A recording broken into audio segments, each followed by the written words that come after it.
Mic'd up. Highlights from Lowlifes. Highlights from Lowlifes. Hello, everyone, and welcome to Highlights from Lowlifes. Got Rob Lannerman, Jeff Jones, Marty Brown, and myself, Rob Weber. We are all jet lagged after our fourth annual baseball trip. We did Washington, D.C., Baltimore, and Philadelphia. We had an absolute blast, and now we just have to catch up on sleep. Just a great time, three great ballparks, and hanging out with great friends. So we're planning next year's trip. It'll be fun. Welcome to our Juneteenth show. And we chose a topic several days ago about how the Negro Leagues have affected baseball. And this was before Willie Mays passed away. I'm sure some of us will talk a little bit about Willie tonight, as he was a major factor in the Negro Leagues and then the major leagues.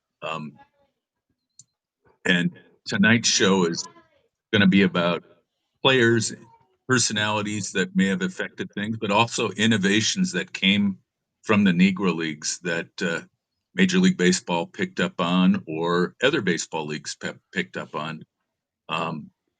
They did what they needed to do to survive at a time when they were looking for money, and some of their innovations were great and were adopted. So, again, the Lowlifes, group of friends playing senior baseball here in the San Francisco Bay Area. We started doing Zoom calls during the pandemic for mental health issues, and those became happy hours where we shared our ideas, our top fives of different topics. We just had an absolute blast. We're now working with the Mic'd Up app that you're watching us on now. And those folks have been great in allowing us a platform to just give our opinions and have you people laugh.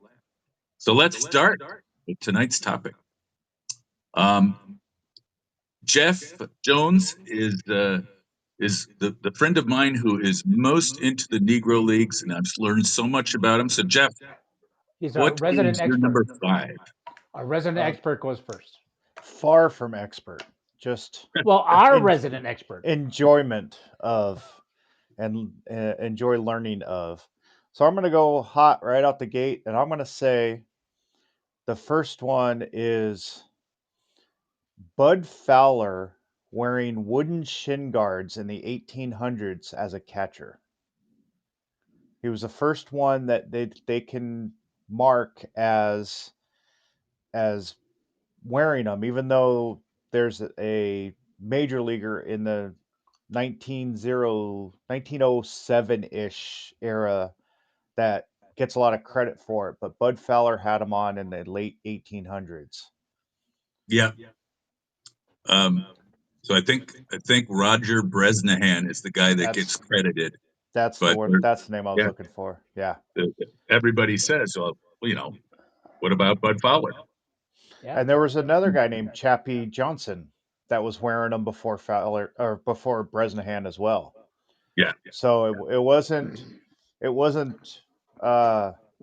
something they just came up with in MLB. They saw it and went, "Ooh, okay, we can do that." So that's mine right out of the gate. Do you remember? And go ahead, Ro. I was going to say, do you remember the thing at the Negro League Museum talking about the shin guards that Pop Lloyd? I was just about to say that. Yeah, he wore almost like soccer shin guards, but metal, because he kept getting spiked by guys when they would play exhibition games against some of the Tigers, and Ty Cobb and those guys would spike him. Yeah, he specifically did it for Ty Cobb to try to break his ankle. Yeah. He wore him under his socks. Yeah. Yep. Good stuff. All right, Marty. Well, you took it right off the plate. I said I had Bud Fowler with the shin guards, but the research I did is not he wore them not for foul balls or tips or something, but what we said before, because this was a tough league. This was not a little kids league. They would spike the hell out of each other Yep. and did it just to keep from getting hurt, being spiked all the time. But and again, Pop, as I said, Pop Lloyd. And I thought, wait a minute, I first read that. I thought, no, wasn't he an infielder? Or he sure enough read more of it. Yeah. And why did he do it? Because it's the Detroit Tigers and Ty Cobb, the son of a. Yeah. So my five is piggybacking on Jones. So it's the shin guards. Yeah, that's great. Yeah. So Webb, go ahead. Well, that is another innovation that the Negro Leagues brought, was a very aggressive style of base running. I don't.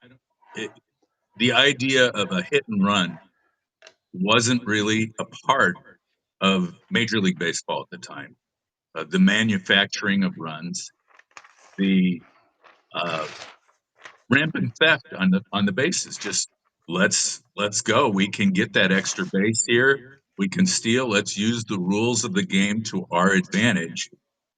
And Buck O'Neill, the ambassador uh, for the Negro Leagues, he what he said is our game, the game that we play, is different from the Major League game in that you don't have a break to go and get popcorn or a soda because you might miss something because we are so aggressive on the base path.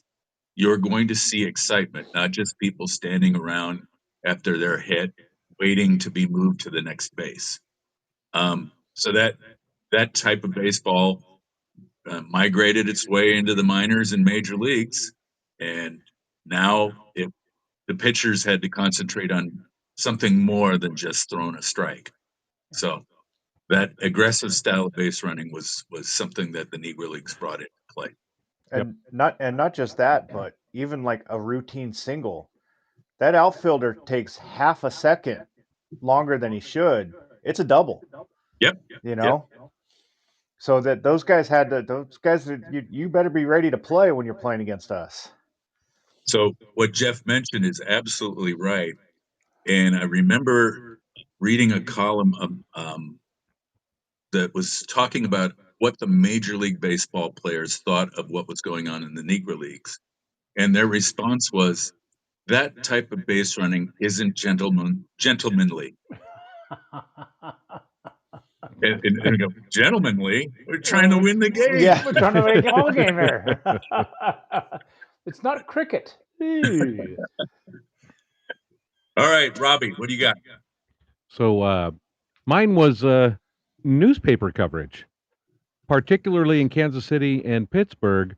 Not only did they have great write-ups of the game, if you look back at some of the articles, they become very droll after Ruth and Rabbit Moranville and some of the other characters of Major League Baseball were leaving the game.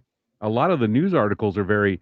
He then singled Lazari to third, at which point the ball was thrown to the plate, stopping the runner. It's very just laborious to actually kind of read the game recaps. They the Negro League newspapers, or I guess they were the community newspapers, um, they would cover the stories of the game and write better recaps of the game. But then they did player profiles, which is something that wasn't really done in Major League Baseball before. They'd write about Satchel Paige and why he's quirky on the mound, and what they did in the communities that they visited. Any like if they visited a children's hospital in a black neighborhood, or things like that. They actually started covering off the field, covering the players not only as a team but as individuals. And that's something I think a lot of writers noticed as the Negro Leagues became more prominent and starting adopting that into their style. But they really invented the version of covering baseball in that sense, off the field and all that stuff that we're just so used to now. Something that they developed. Yeah. Yeah. Agreed. Yep. So there you go. All right. Moving around to our fourth innovation brought to the game or personality brought to the game. What do you got, Robbie? Who's next? Let's jump back to Marty. Okay. Um, 1936, Willie Wells of the Newark Eagles gets hit in the head and is unconscious. He played the next game against his doctor's advice. He put something on his head to like a modified hard hat. It was the first batting helmet in baseball, and this was 1936. It wasn't adopted till 1941 in the major leagues to the Brooklyn Dodgers. You're knocked unconscious and you're playing the next game. Now it's just said the next game. Knowing these guys and reading the history of these guys. I bet you that was the first and second half of a doubleheader. These guys were just Wouldn't be surprised. Yep. if you the attitude was if you're hurt and you're not in a lineup, you may never get back again. Now we hear that off again with in major league sports that this guy's got this break because of somebody's injury, but you had to be there, you had to perform. So amazing. And so the first batting helmet was in 1936 with Willie Wells of the Newark Eagles. So first batting helmet. So there you go. Yep. Yeah. So I guess the major leagues, it wasn't really adopted until the early 40s. I think the Dodgers Right. were the first team to have batting helmets. Okay. Yeah. Brooklyn. Yeah. And they tried some different reinforced caps. A couple of individuals did, but they just didn't. Either they didn't have the idea flushed out well enough that it just didn't stick. A couple guys tried it, went, "No, this doesn't help me at all." So yeah, until Willie Wells did, and I believe it was some kind of construction helmet, wasn't it? It just hard said a hat. modified hard hat. Yeah. Yeah. Right. Yeah. So, okay, Robbie. All right. My number 4, it's got to be night baseball. In 1930s, the Negro Leagues, particularly in Kansas City, were trying to figure out how can we get more fans to the game, considering that the black community were you had to work. I mean, they just could not come to the games in the daytime.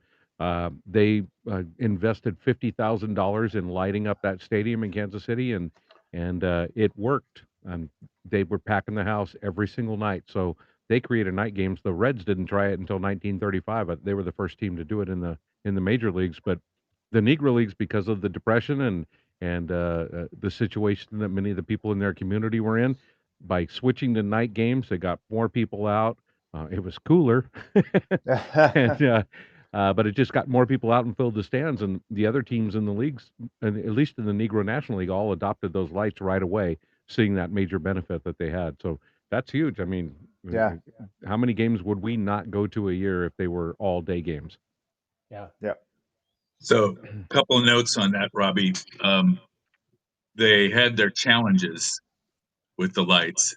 Of course, baseball's hitting the lights and then bursting into a billion pieces like you see in the natural. Right, Yeah. right. The lights getting too hot and starting a fire or going out. So they worked through this kind of experimental stage. The players said it was very difficult at first to see the ball, but eventually they got it right. And like you say, the fans appreciated being able to go to more games where it wasn't so hot. Right. So, Yep. Yeah. I ran across a little paragraph. The Kansas City Monarchs owner J.L. Wilkinson, Right. um, who said, "What talkies brought to the movies, night baseball brought to baseball," and created a light system. It cost him a $50,000 loan for this light system to be towed behind the bus and set up almost anywhere. It was so successful, he paid off the loan a year later. Yeah, Yeah. that's fifty incredible. thousand dollars back in 19, what did it say? 35. Now after the depression. Yeah. That's amazing. Yeah, Not only building lights in your stadium, but building them to bring with you. right, Yeah. right. The Yeah. toe behind the bus. Yep. Unbelievable. All right. Well, Jonesy, how about you? All right. So night baseball's been taken. Batting helmets have been taken. Aggressive running has been taken. The So, show's over. See ya. Bye There's bye. going to be some. Goodbye. I think there's going to be some overlap. yeah. So I'll go with tagging on to the newspaper thing. And we've talked kind of about barnstorming, which they didn't invent, but was part of their mainstay of their success was being able to barnstorm into different cities that didn't have leagues and didn't have teams that or didn't have competitive teams to to form their own leagues. So they had one team in town. Let's go barnstorm to that town, play against them. Then we get. But they also made it a community event with both the leagues where they had home bases and barnstorming. They made it a community event. They had people in town talking to businesses to close their shops before the game so everybody could get down there. Church pastors changed church times on Sunday mornings so that everybody could get to the game. They put, they posters all over the place, advertisements. I mean, they really went beyond, just the typical MLB advertising of games and putting out a schedule. They went, what do they call it? Grassroots advertising for these games and made it a carnival, made it a spectacle. So that's where the real promotion of the league, I think, is their big innovation. Yep. Yes. Yeah. Yeah. That goes to you, Weber. Yeah. So this is kind of a tag along to what Jeff was just talking about.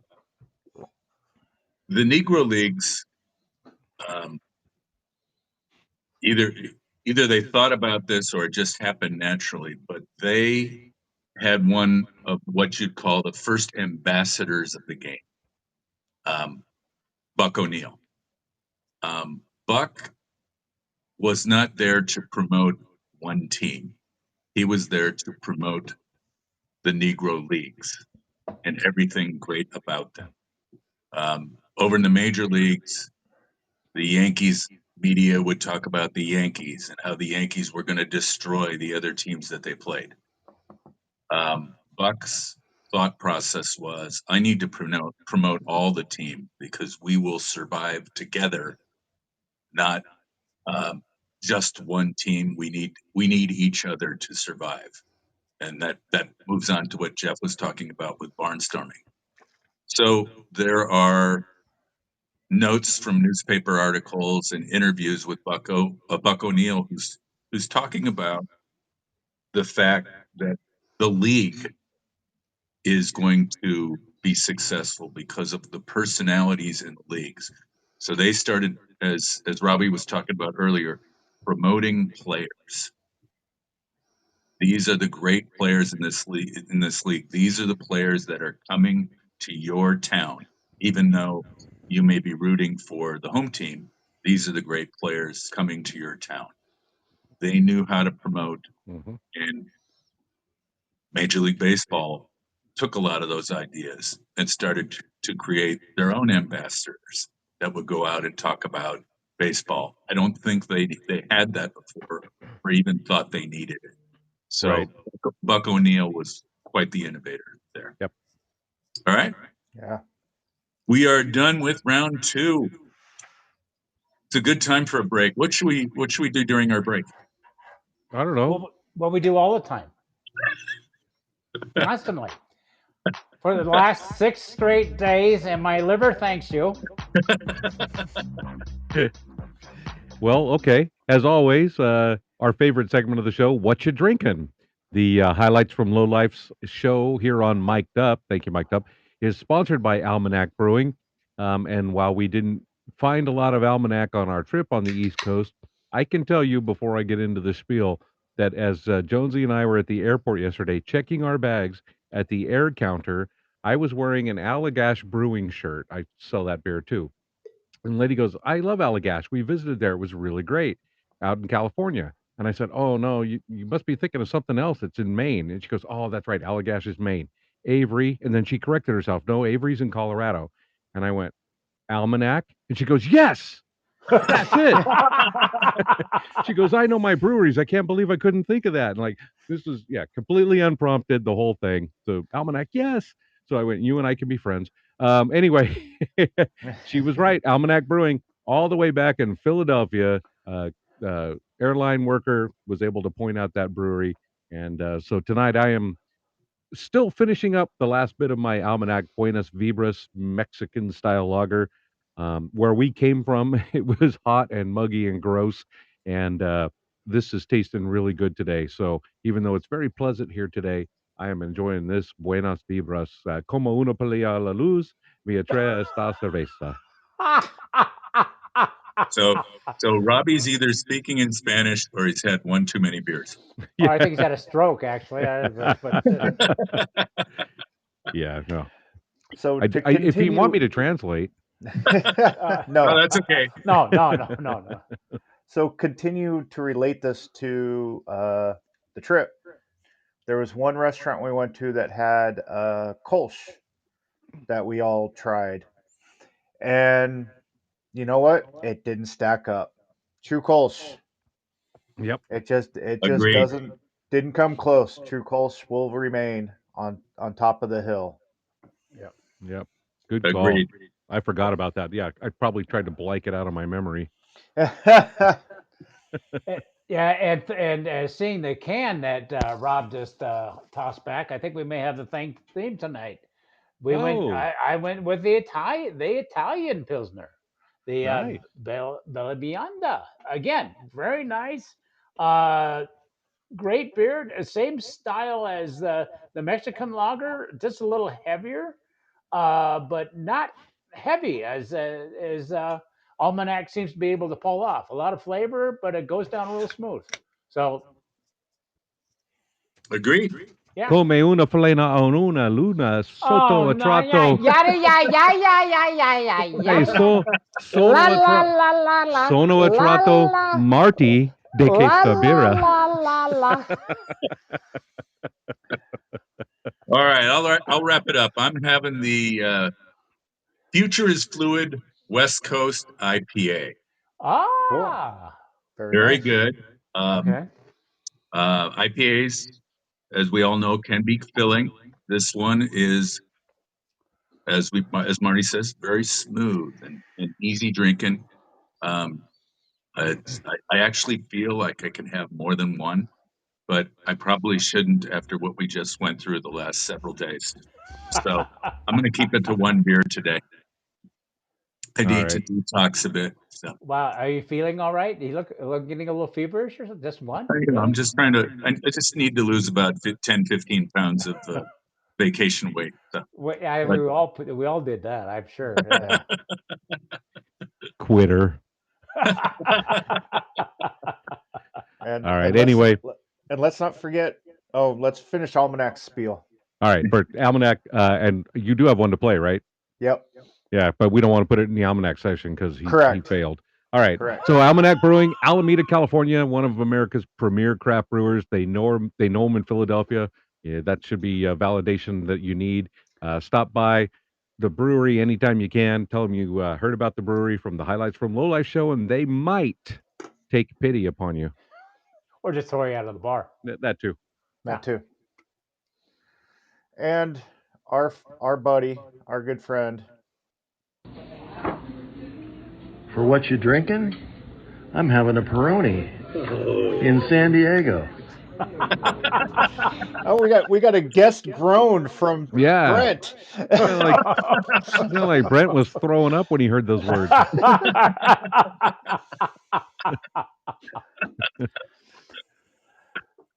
all right, All let's right. move on to the third round.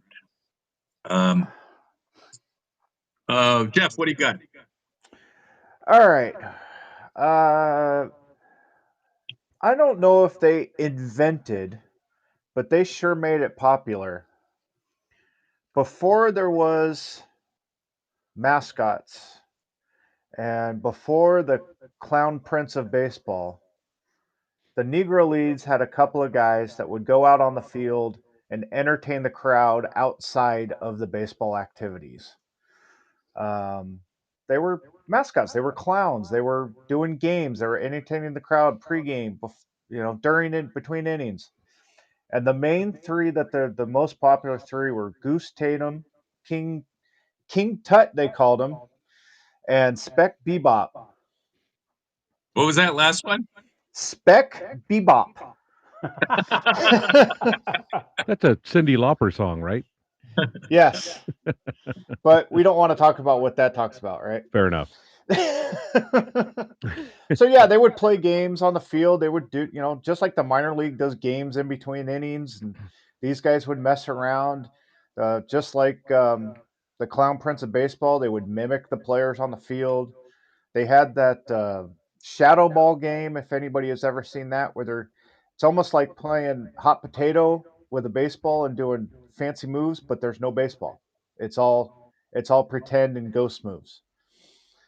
So it's just completely entertaining and a great way to another attraction to bring in the crowds, another way to sell themselves. Yeah. Yep, very much so. Yep. Robbie. I'm glad you did that because I have the perfect segue. My number 3 was engaging with the fans. Yep. Just like you talked about, displaying those kind of, or I shouldn't say displaying, in between inning activities, things that the minor leagues do now to engage with the fans, um, little games with the fans. The bucket of water trick that the Globetrotters used started with the Indianapolis Clowns, of whom I'm wearing their stuff. And then just the way the guys played, there was a certain flair about them, and it's a different kind of flair than we see nowadays. It's not a flair about them; it was a flair for the fans. If the guy could make a spectacular catch or a basket catch or something a little showy, it wasn't that he wanted to do it for himself. He wanted to do it for the fans to, one, thank them for being there, and two, make sure they come back the next time. So they just the players actively engaged with the fans. And like you mentioned too, on the barnstorming tours, they do picnics in the middle of the town the day before the game, come meet the players and that whole thing. So there's just constant engagement with the fans, get to meet the players, be part of what you're doing. And the players definitely showed some thanks by putting on a great show for them, besides playing some great baseball. So yeah, engaging with the fans. And you mentioned the Globetrotters. Goose Tatum, one of the guys I mentioned, was a Globetrotter. Yeah. Legendary. He started as a Start- clown. Yeah. Yeah. Yeah. Yep. But don't we all? Okay, Weber, you're up next. All right. Let's see what we got here. So this may seem fairly obvious, but at the time it was not. The Negro Leagues were credited with integrating baseball, specifically the crowds. So, whereas a black person may not be able to have attended a Major League Baseball game, or if they did, they had to sit in a special section. In the Negro Leagues, whites were encouraged to come to the games as long as they sat amongst the other black patrons in the crowd. So they started the integration process of baseball long before they were accepted into the major leagues. And the pressure on Major League Baseball to do the same was intense. Started in the minor leagues and moved its way up to the major leagues, but black patrons were soon allowed it into the crowd and were able to sit wherever they wanted to, wherever they purchased a ticket. So that started with the Negro Leagues. Yeah. Very cool. And Yeah. there was places like Kansas City, and I think Newark was one, places where they were kind of removed from other cities that it wasn't it was very common for white people to just go to those games because that was the only game in town. Exactly. So Yeah. and there are other places like Pittsburgh where you barely saw anybody of difference at either ballpark. So Yeah.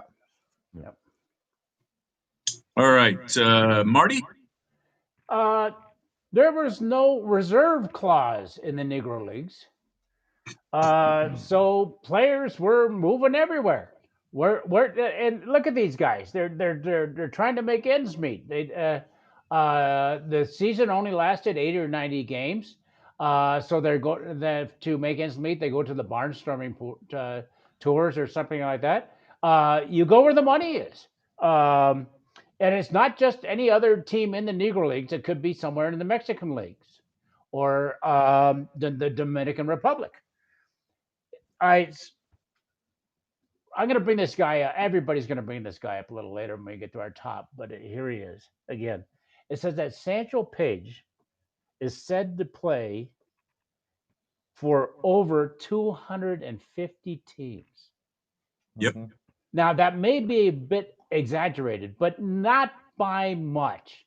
Yeah. I got him coming back later, but everybody's going to take him, I'm sure. But he was such an influence in baseball that is in so many areas. So I'm sure it'll come up again, but we'll just leave it at that. Player movement. Yeah. They were ahead of their time. They were ahead of their Yes. time. Yeah. Yep. And in Satchel's case, it was, yes, it was about money. Right. Where could he get the highest paycheck? But it also wanted to perform in front of as many fans as possible. Yep. He enjoyed He the was a he was adulation, you know? Yep, and he was a big time one of our first entrepreneurs. I'm Yeah. sure Yeah. there's other, but sports entrepreneurs. Mhm. Yeah. So anyway, more about him later. I'm sure with everybody. Um, I think I think I that's was the last that- there, so I think it's Yeah. my choice to go on to the next round. Correct? Yeah, let's go on to round number 2. Okay, let's do that. Hey Jeff, what do you got for number 2? all right. Well, wait. What? Don't we have to let Weber bore us to death? Oh no, that's after No, round no, two. that's before number after 1. this round. Oh, good. Yeah. Oh, I did. I'll take that back. Yeah, I Okay. promise to bore you all to death, but just not yet. Yeah, we got one more round to go before that. Yeah. Okay.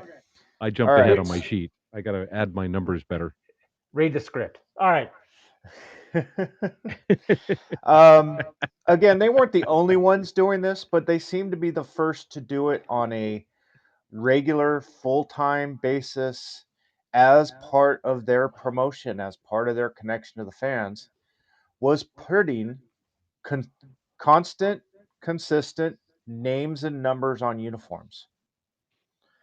There was Yes. a lot of teams that put numbers on and tried it for a game or did this or would put like, the guy leading off was number 1 and the guy playing batting second was number 2 and whatever, but they were one of the first to do it on a constant regular basis so you knew exactly who everybody was. You could learn their name, you could become a fan of them and talk about the guy who did that amazing thing because, they were new and in so many different towns that you had to learn who they were and you had to know who was playing the positions and hitting the big home runs and legging out that triple. How would you know that was Cool Papa Bell if you didn't see his name across? Well, except Exactly. for the blur, I was going going to say, across yeah, your eyes. except for the guy who hits the ball and then he's standing Yeah. on third. That's how Says- you, the This flash. is- who the heck is that guy that's running so fast? Oh, his name is Bell. Okay, now I know who to root for. Yeah. Names and numbers on uniforms. Yep. I'm gonna throw back to Marty. Okay. It was kind of hit up already, but I have um, Satchel Paige. Just Satchel Paige is a credit to baseball and to the and we talked about him playing through. He never was sure of his age, but he played through 40 years of baseball. And everybody has a story about Satchel Paige. Um, the- Will we heard a story about him and Willie Mays a number of times from a number of people.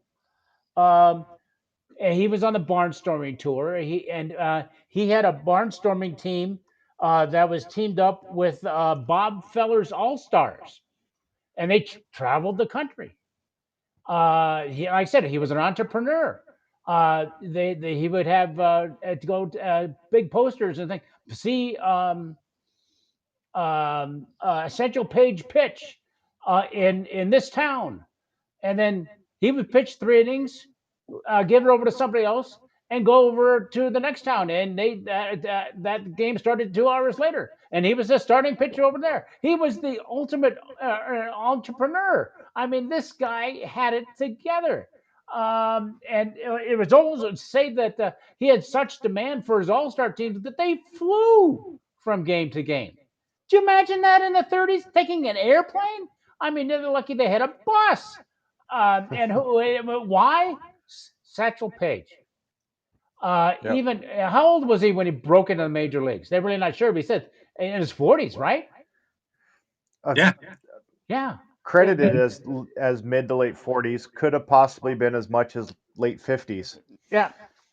I mean, and every legendary story, and it maybe 75% are true.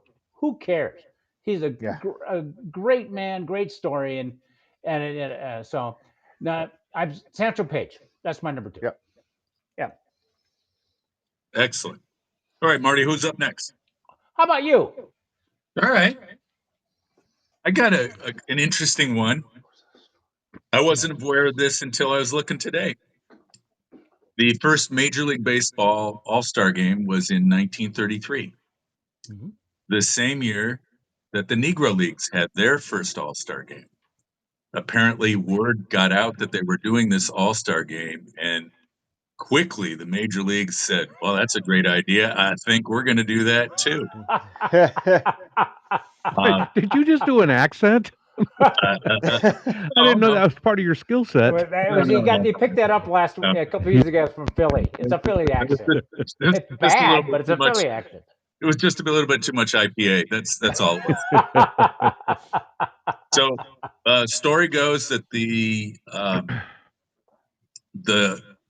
Negro Leagues, which were divided into an East and West divisions, came up with the idea of showcasing the best players in the league in one event, something that Major League Baseball had never thought to do before. Let's find out who the best players are, or the ones we want to showcase the most, and have them all play in a game together in one spot and market the heck out of it. And for all intents and purposes, it went very well. I believe it was a night game that they played. And Major League Baseball's was very close to that same year. And Major League Baseball's was not a night game because this was 33, and the first night game in the major leagues was not for another couple of years, 1935. But again, these were people who were thinking, how do we promote the game? How do we get more people interested in what we're doing? And they came up with the All-Star game, and now everybody's doing it. So another kudos to the Negro Leagues. Absolutely. Yep. Robbie, All right, number 2. It's really not something tangible, but from everything we've seen on our trips, and especially to the museum, when I watch the films that are available and the pictures of game action, there is absolutely a pure joy and love of the game on every player's face. They are smiling, they're laughing, they're playing as hard as they can, but they're loving the game. And the major leagues, for a long time before integration, it was the lunch pail guy, the hard hat guy, going to work, doing my job, morning Ralph, morning Chuck, and not to say guys didn't play hard, but there was just it was a job to a lot of them. They went to work every day. And when you look at the Negro League, the players, and again, like I said, what films are available and things, and even when the guys talk about it, there's just a different glow in their eyes, and they brought that back into the game. And as the game evolved after integration, there's a lot of guys ever since then of all colors and races that just look like they're having fun, like Torrey Hunter and Kirby Puckett, Willie Stargell, always out for a laugh, Gaylord Perry. one of the funniest guys ever, Burt Blyleven. These guys they brought that joy back over into baseball that had basically either didn't exist or disappeared quickly early on. So I would say that is a major contribution to the game for sure. Right. I Nice. think Very nice. based on what you were talking about, Robbie, a lot of teams in the major leagues were told you do not show weakness, you do not speak to the other team. That's you're showing weakness. You definitely don't. There's none of this shaking hands after the game like in hockey. You Right. go your separate ways, and you show that the fight and that you're trying to win at all costs, which you can still do and have a good time. Yep. So, Yep. That leaves nobody, right? Yep. Jeff, did you make a pick in that round? Yep. I'm good. I'm All right. done. Okay, now I'll bore everybody.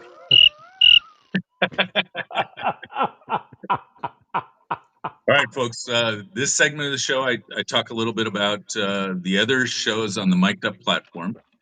Mic'd Up is an app that you can get free through the Apple or Android platforms. And this is a proof of concept show as Mic'd Up is trying to sell into professional and college sports and even the amateur sports arenas so that teams can use this platform to engage with their fans. A couple of the other shows on the platform, Jim Darby show was a couple hours before ours today. Jim is a former Easton and Mizuno sports executive, and today's show was awesome. Jim talked about his career-long relationship with the hit king Pete Rose. It's just a great show with a great set of stories about how Jim and Pete worked together to market Mizuno and Easton at all of the major events that Pete was engaged in during his chase of Ty Cobb. If you look back at the videos, almost every time he's interviewed, he's wearing something from Easton or something from Mizuno. So it's very cool. We also have the Florida Sports Hall of Fame show with John Rieger and Barry Smith. They interview folks who have been inducted into the Florida Sports Hall of Fame, like Wade Boggs and Fred Bolitnikoff. They should be coming up with a new show here pretty soon. John has been out for a while on medical, but he is ready to host again. The Rick Barry Show with his co-host Cyrus. They just did a show earlier this week, and they spent a great part of the show talking about recently passed Jerry West. It was great to see a lot of the fans make comments about how Jerry West affected their views of basketball in both college and pros. And Rick had a lot of great stories he shared about his interactions with Jerry. And finally, ready, Rob? I'm ready. The Yankees Coast to Coast show. It's our friends Adam Schneider and Mike Miller. Adam's on the East Coast, Mike's on the West Coast, and they talk everything Yankees. They will have a show tomorrow night at 4 p.m. Pacific. And tomorrow's topic, if I have discerned this correctly, is the greatest trades in Yankee history that were not made, and how some of these trades might have resulted in a Yankee World Series. I'm curious how that will play out because there's always the fans who want their dream trades made, but it always rips off the other team. So don't worry, nobody's listening anyway.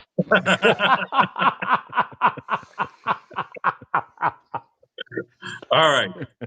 So thank you for indulging me. And as always, if any of you would like to leave us a question or a comment, hit the microphone at the bottom of the screen and leave us a 30-second comment. We'll play it on the air. All right. Let's get into round one. Top things that the Negro Leagues impacted the rest of baseball. Jeff, why don't you start us out? All right. Marty made me think of this one by talking about Satchel Paige. And it's not the antidote, specific antidote will be about Paige, but the general subject is the use of medicine to heal.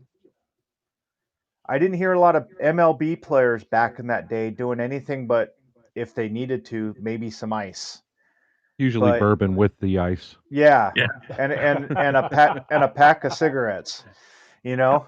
But those guys, there was a lot of stories of those guys that, you know, they had to get from one game to another, and they were on a bus, straight in uniform, no showering, no nothing, and they were hurting, they were sore, and they all had a home remedy from somebody's grandma or somebody's mom that was a little bit of this and a little bit of that packed in on a muscle. The most famous one is Satchel Paige's, when he played in North Dakota and met the Sioux elders. They gave him this ointment made of what they said was, and it's, you know, again, who knows where the borderline of truth and fiction is with Satchel Paige, but it was made from snake venom, and he would use it on his arms.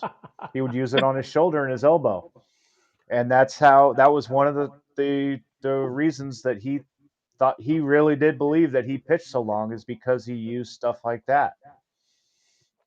So it was the use of home remedies to heal. Far out. Yeah. And again, Very like cool. somebody said earlier, because you had to, because if you weren't going to play the next day, somebody else was going to, and you may not get that spot back. Right. All right, Marty. What was what was the title of this broadcast? The innovations or the influence of the Negro Leagues, Yeah. right?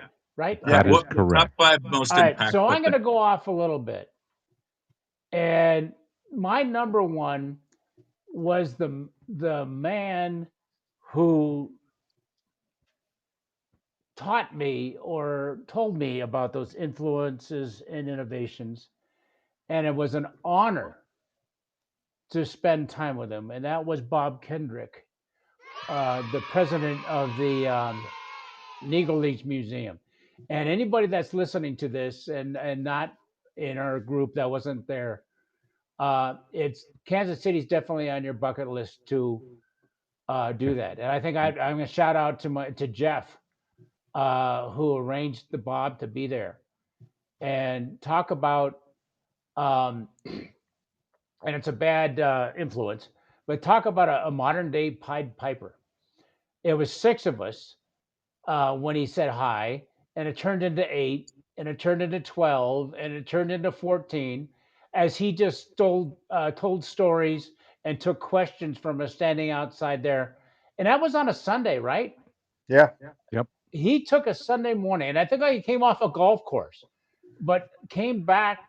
I Because we told him we would be there, and he accommodated us. And every time he's on national television or on Facebook or something, you got to stop and listen to what he has to say, because this man is this. Um uh, I, uh, I had no idea of the Negro Leagues or the Negro Leagues Museum without Bob Kendrick, and I know it's not exactly the topic, but he needs to be he's the top of my list. So Good Excellent. call. yeah, Yeah. thank you. Good And job. and Good job. if you haven't already, go look up his podcast. He hasn't done one in a while, but he has a bank of them pre-recorded that are anywhere you get your podcast, called Black Diamonds. Yeah. And he tells some great stories and has some great interviews, including one of the last ones he did last year was when the Negro League Museum had an exhibition in Dodger Stadium, and he had a couple of former players that he interviewed there. That is really was really interesting. So go check out his podcast if you want to get some of these stories. Yeah. Robbie. Okay. So we were flying back yesterday from Philadelphia when we got the news that Willie Mays had passed. And we had kind of a long day yesterday. We had a delay in one of our connections, and after the week on the road, Jeff and I were both pretty exhausted, and that news didn't really hit me until last night, lying in bed. And I'm like, well, I got to say something about Willie Mays. And I'm like, but I mean, he didn't play that long in the league and all of that stuff. And it finally dawned on me, and Jackie Robinson integrated baseball, first black player, and guys follow behind him.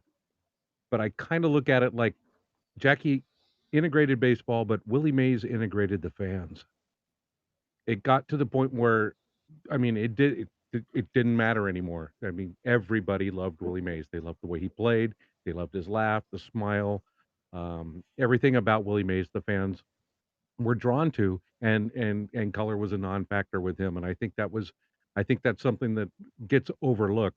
That people are like, I want my son to grow up to be Willie Mays, a guy that probably 7 years ago booed Jackie Robinson is now praising Willie Mays. So, yeah, losing Willie Yeah. Mays, that hit hard, but I think that's an impact.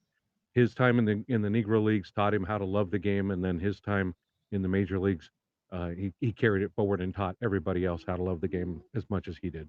So Well put. there you Yep. Nice. go. Thank you. Yes, Yeah. excellent. Yeah. Yeah, I like the way you described that, Rob. That he Thank you. integrated the fans into Yeah. this. Yeah, Right. yeah. Yeah. Yeah, because sorry to go on for one more second, but I was thinking about it. Brooklyn loved Jackie, but he wasn't accepted everywhere else, and nobody really was until, I mean, it was rugged for these guys. Even the Giants had a class act like Monty Irvin, and the fans weren't really drawn to him. But it took Willie Mays. There was just something, that spark that you Yeah. can't repeat in anybody else. So Yeah, Mhm. they had the show after the game last night, and I kept coming back to it again and back to it again. They're interviewing all these people. Of course, the show was done off the cuff. We're trying to because Willie just passed earlier that day, and you learn so much more about the man. I mean, you got the stickball in the street, and he was everybody, even that they said how lucky we were that he was in the locker room and accessible and wanted to be accessible. right, I mean, right. yeah, amazing man. Yeah, Well, Robbie, All right. So I was going to go down a similar path. Um, I wanted to recognize the Negro players that integrated baseball. Obviously, Jackie was the first one, and I think that was what, 1947, 48, 47. Yeah, 47. So the Dodgers were ahead of the game mostly because of Branch Rickey, but Jackie as a person would probably be the perfect choice. He was very mild mannered, very polite, um, very forgiving. They prepared him well as they could for what he was going to go through, and he handled it with just absolute grace. So now the Dodgers are integrated, and the pressure is on for other teams to do the same. Um, Now you start inviting players into your minor league system, signing them, grooming them for the time that they'll come up to the major leagues and experience all the hatred that they're going to get from folks for just being there and showing up on the field. So Robbie already mentioned Monty Irvin, who I believe was the first player for the Giants. Um, Other teams started to integrate. Little trivia question for you guys. Which was the last major league team to integrate? And Robbie knows. Jeff knows. Boston. Okay. The answer is the 1959 Boston Red Yeah, Sox. Boston. Yeah. Um, so 12 years after Jackie's appearance, the Red Sox promoted their first black player. Do you know who it was? I can never remember the name. Oh, Jeff. Once I tell it to you, you'll never forget it again. Oh, I've heard it, but yeah, Pumpsy Green. yeah. Bumpsy? Pumpsy Green. Humpsy. And I look back at that, and I can't get too angry at the Red Sox today because those people didn't make the decision. But I think the Yawkey family that owned the Red Sox at that time, they didn't want to participate. So the guy they brought up was a utility infielder. He didn't play much, Yeah. Not but they made their uh, you know their simple gesture to say, hey, we're participating too. But and those not only guys, that, not only that, but they held multiple tryouts where it's recorded that the people at the tryouts who were invited to try out could tell from the second they walked in that this was just performative. The yep, tryout was performative, so they could say, "Yeah, we gave them a tryout. They weren't good enough, and we don't have right, to." Yeah, exactly. My mother, as you guys know, grew up in the Cleveland area and was a big fan of the 1949 Cleveland Indians. Um, she attended as many games as possible. Um, she paid 40 cents to get in. Um, has some ticket stubs from that era, but that team had both Larry Doby, the first black player for the Cleveland Indians, and Satchel Paige, who was called up later that year. Wow. Uh, just these guys, they were anxious to play at the game's top level, but the bravery for each of them is just immense to have Yep. gone through what they did. Yep. So that's my number one most impactful thing. Well All done. right, All right. Jeff, did Good you job. did you go this Yep. round already? yep. All right, so I think we're through them all. We do have some comments. Rob, Jeff, can you play these in? I will play if Rob gives the name of the first one. All right. Well, from the he's a friend of the Yankees Coast to Coast show, as I understand it. Ezra von Mermelschwanz. Ezra von Mermelschwanz from Yankees Coast to Coast. A fitting opportunity, gentlemen, to remember the life of the great Willie Mays, who, pound for pound, was the greatest baseball player of all times, hands down. So to your question, you mean beyond repairing an unimaginable human atrocity? I have 5. Jackie Robinson, Larry Doby, Don Newcomb, Hank Aaron, and Willie Mays. Excellent. Yep. Excellent. So those, I think we mentioned everybody but Newcomb. Newcomb was, I guess you'd call him the first impactful black pitcher in the major leagues. Yep. Pitching to an impactful black catcher Yeah. Yep. Yeah. in Roy Campanella. Vanilla. Yep. And a follow up. And the scores to follow, Ernie Banks, Kurt Flood, Elston, and Lou Brock, altered the way the game was played. Think about all the generations that missed the youthful exuberance of baseball as it was meant to be for kids. It had matured into a dirge of white guys running base to base, waiting for the 3-run homer. Attendance was down. After, you have speed, suicide squeezes, bunts, hit and runs. Really fun. That is what baseball was, not this business. Yeah. So that's very cool Yeah. that Ezra points those out. But he mentioned a name, Kurt Flood. For those of our listeners who don't know, Marty talked earlier about the reserve clause. Right. Kurt Flood was basically the player that challenged baseball's reserve clause and said, I'm not a piece of meat. You can't send me off packing just because you want to. I have rights too. It ended Kurt's career for the most part, Yep. but he opened the door for so many others to have the benefits of not being treated that way and having a say in their future destination. Right. Right.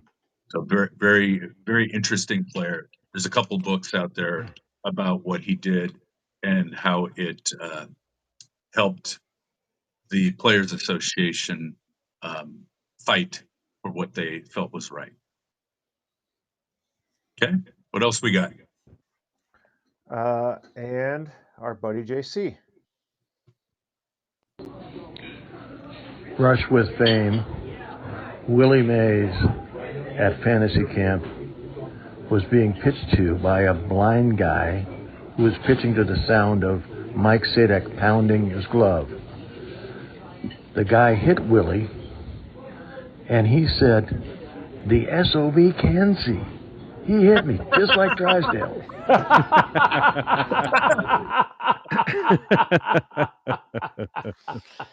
Very nice.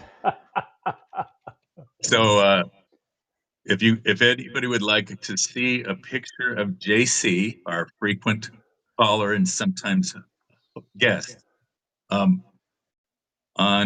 LinkedIn on Mic'd Up's page today, there is a picture of JC with Willie Mays at a Giants fantasy camp, San Francisco Giants fantasy camp in the early 90s.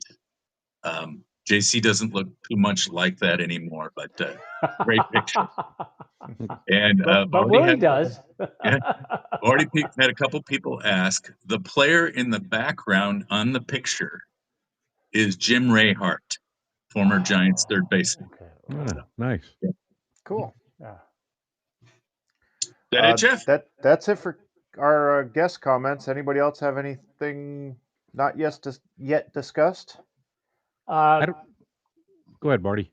No, just the game tomorrow at Rickwood Stadium. I mean, I know I have things to do, and I'm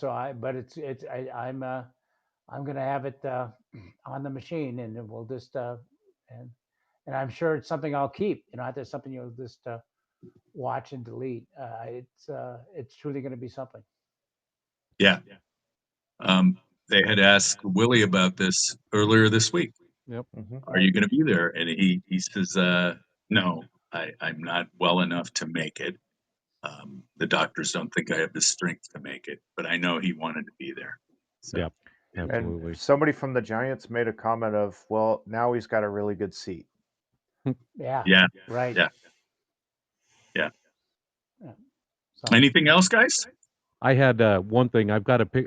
Not to change from the topic, but since we're on Willie, I had a picture that I took to my first fantasy camp of Gary Maddox, Gary Matthews, and Bobby Bonds in the locker room, all sitting on a bench looking up, and Willie Mays is standing there in a golf shirt and slacks. He's got a glove in his hand, and he's clearly giving him instruction on whatever they're playing. And I mean, those three guys together, arguably one of the greatest defensive outfields of all time. But there they are, just looking up at Willie, and I asked Gary Matthews about the picture, and the first thing he said to me, he goes, "You don't see any of us fucking talking, do you?" Like that was the compliment to Willie, that he was just such an influence, and they were going to take everything they could get out of that guy. And Bobby Bonds played with Willie Mays, and he's still there. Willie Mays is retired in this picture, but Bobby Bonds is listening intently as the two young kids. Yep. So Excellent. Great picture. Yep. All right. I think that's it. Terrific. Let's wrap up for tonight. Thanks for joining us on Highlights from Lowlifes. We'll be back with another show next Wednesday night at 6 p.m. Pacific. So tune in. We don't know the topic yet. We have to discuss that. But we will let you know, and you'll be informed via the app or social media. All right. Have a good night, everyone. Wait. Thanks as always to our sponsor, Almanac Brewing. Highlights from Lowlifes. And cheers, Willie.